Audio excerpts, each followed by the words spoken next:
ခြင်းလေးတွေမနေတဲ့ဘူးသိချင်လို့ပါ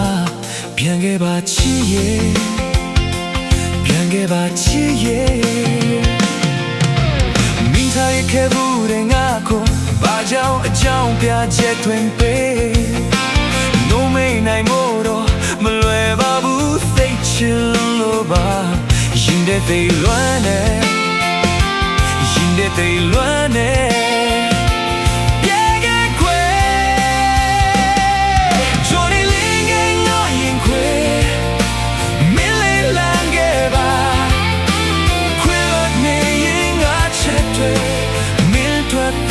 ပါပြောနေချ